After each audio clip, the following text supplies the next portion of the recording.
श्री शिवाय नमस्तुभ्यम दोस्तों, स्वागत करती हूँ आपका आपके अपने चैनल शिव भक्ति मार्ग में। सावन मास भगवान शिव और माता पार्वती को प्रसन्न करने के लिए सर्वोत्तम माह माना जाता है। इसलिए इस माह में भोलेनाथ और माँ पार्वती का विशेष पूजन अर्चन भक्त करते हैं। सावन के महीने में ही माता पार्वती की तपस्या से प्रसन्न होकर महादेव उनसे विवाह के लिए राजी हुए थे। इसीलिए सावन मास महादेव और माँ पार्वती दोनों को ही अत्यंत प्रिय है। धार्मिक मान्यता के अनुसार इस माह में महिलाओं को 6 ऐसे कार्य अवश्य रूप से करने चाहिए जिससे माँ पार्वती का आशीर्वाद सुहागन महिलाओं पे सदा सर्वदा बना रहे और उनका सुहाग सदा अखंड बना रहे। तो आज की वीडियो में हम जानेंगे सावन के माह में सौभाग्यवती महिलाओं को कौन कौन से ऐसे प्रमुख कार्य करना चाहिए जिससे उनका अखंड सुहाग सदा सर्वदा बना रहे तथा 7 जन्मों तक सदा सदा के लिए वे सौभाग्यवती बनी रहे। जीवन में उन्हें कभी भी वैधव्य दुख का सामना ना करना पड़े। और केवल सौभाग्यवती स्त्री नहीं बल्कि महिलाओं को शास्त्रों के अनुसार कुछ नियमों का पालन अवश्य रूप से करना चाहिए, क्योंकि अखंड सुहाग जब जीवन में बना रहेगा तब सभी दुख और कष्ट हमसे दूर रहेंगे।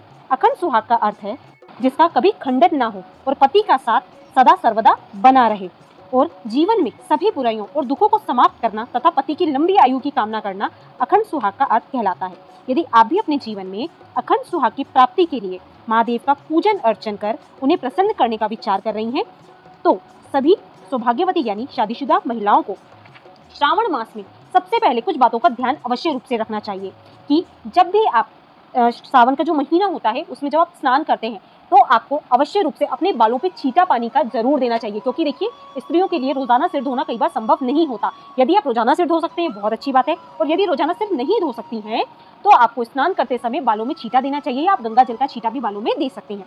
परंतु व्रत वाले दिन जैसे सोमवार प्रदोष व्रत हो गया, मंगला गौरी व्रत हो गया या 16 सोमवार के यदि आप व्रत कर रहे हैं तो बालों को अवश्य रूप से आपको धोना चाहिए, यानी कि जिसे कहा जाता है सिर से स्नान करना।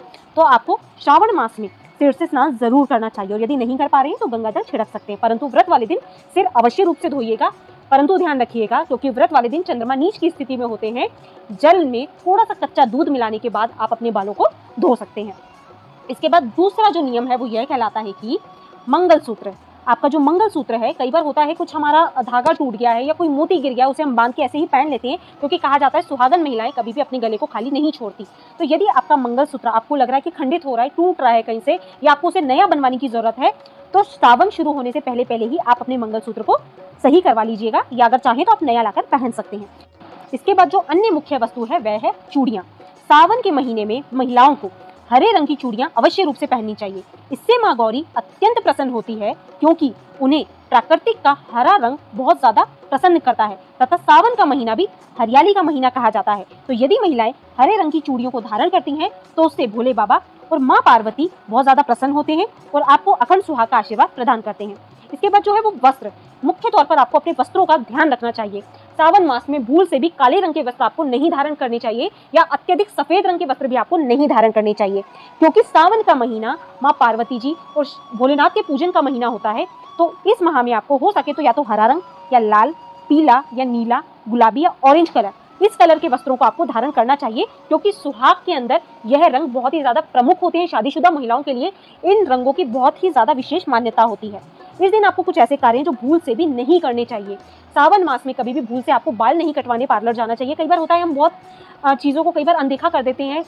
फीमेल्स की आदत होती है वे पार्लर जाती हैं हेयर कटिंग वगैरह कराना, या कई बार हम वैक्सिंग वगैरह कराने पार्लर चले जाते हैं, या हमें आईब्रोज वगैरह बनानी होती है। तो अगर ये सारे कार्य आपको करने हैं तो श्रावण मास के पहले ही कर ले, जैसे ही सावन मास, क्योंकि 14 जुलाई 2022 से सावन का महीना शुरू हो रहा है। तो कोशिश करें 14 जुलाई के बाद आप इन कार्यों को 1 महीने के लिए ना करें, क्योंकि 1 महीने की अवधि बहुत ज्यादा बड़ी नहीं है यदि हम अपने पति की लंबी आयु, उनकी उम्र की कामना चाहते हैं। तो इसके बाद एक चीज आपको अवश्य रूप से करनी चाहिए, वो यह है कि सावन माह में जितना हो सके जब भी आप सिर धोते हैं, सुबह नहा के आते हैं, अपनी मांग में सिंदूर जरूर धारण करें, क्योंकि जब आप सिंदूर धारण करते हैं तो उससे माँ पार्वती आपको अखंड महासुहाग का वरदान प्रदान करती हैं, क्योंकि माता को सुहाग की वस्तुएं बहुत आकर्षित लगती हैं, और माता को यदि सुहाग अर्पित भी किया जाए तो उससे माँ बहुत ज्यादा प्रसन्न होती हैं। तो इसीलिए आपको अपनी मांग में सिंदूर अवश्य रूप से धारण करना चाहिए। इसके बाद देखिए कुछ चीजें हैं पायल और बिछिया। जब आप अपनी पायल का चयन करें तो कोशिश करें, क्योंकि देखिए आजकल का मॉडर्न जमाना हो चुका है, लड़कियां ये सब चीजें पहनना नहीं पसंद करती। क्या 1 महीने के लिए हम अपने पति के लिए ये सब चीजें नहीं कर सकते हैं क्या? खुद सोच के देखिए। तो आपको ऐसी पायल का चयन करना चाहिए जिसमें घुंघरू की आवाज हो। जब वह घुंघरू बजते हैं तो घर में एक बहुत ही पॉजिटिव एनर्जी, पॉजिटिव वाइब्रेशन प्रवेश करती है। और दूसरी चीज, यह जो खनखन की जो आवाज होती है उससे माँ पार्वती और भोलेनाथ का आगमन भी आपके घर में होता है।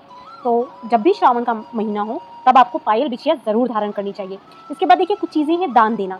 पायल, बिछिया, चूड़ी, बिंदी, मेहंदी दान करने से माँ भगवती का आशीर्वाद भी आपके ऊपर बना रहता है, क्योंकि सुहाग की चीजों को यदि दान किया जाता है तो उससे माता गौरी यानी माँ पार्वती बहुत ज्यादा प्रसन्न होती हैं और आपको अखंड सुहाग का आशीर्वाद प्रदान करती हैं।